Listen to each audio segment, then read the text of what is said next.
If this landscape could talk, it would tell an amazing story. And history is really the key to understanding it all. When the kids get here, they obviously don't really know what to expect. They think that they're coming on a trip to a farm, and so they expect that they're just going to walk around and maybe see some animals. But it's so much more than that. Our new field trip is called Eco Explorers Colonial Time Warp. When the students arrive, they learn that something has happened that could change the course of history. So basically what I do is I lead the kids back in time and help them make decisions about whether or not they want to leave these modern objects that have been left behind by another time traveler. Well, the hand character exists in this scenario as the other end, the why not. So the students play the role of eco-explorers who have to travel back to 1770 and find these objects on the farm. Then they have to decide whether each item is worth the convenience in comparison to their environmental impact. It's always fun hearing the kids argue with me and come to the understanding of I wouldn't make the sacrifice of giving up my electronics simply because it betters the environment. Why is it fair to get another family make that choice for them? And what we're doing here is we're adding a layer of relevance when we add the environmental part.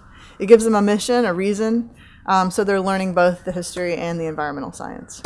Since my family uses electricity a lot, I thought that I could go home and have a designated time or something like that to check email and things like that, and I thought that might work. Well, I can't, because what? I have 3 lights to flick on 3.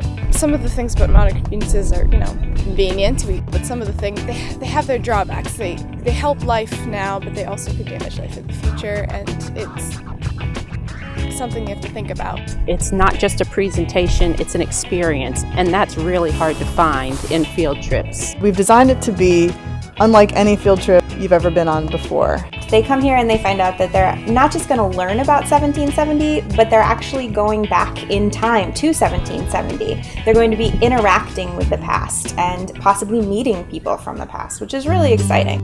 Well, Kate was a real living, breathing person on this land, and we're very honored to bring her story to life. Yes, we knew we weren't really time traveling, but it made it less like just dull, like, yes, we are here learning about 1770. It made it a little more exciting. Because I knew we were not really time traveling, but it was fun anyway.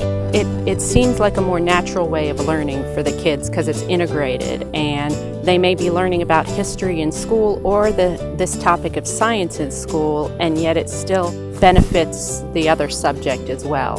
I think seeing how they did this really fitted with in the 1770. This land, the trees, the soil, all the living things that make up this vibrant ecosystem. This is why we're so passionate about educating students on their role in caring for the environment. I liked it because I think they did a really, really good job. Yeah. I really enjoyed it.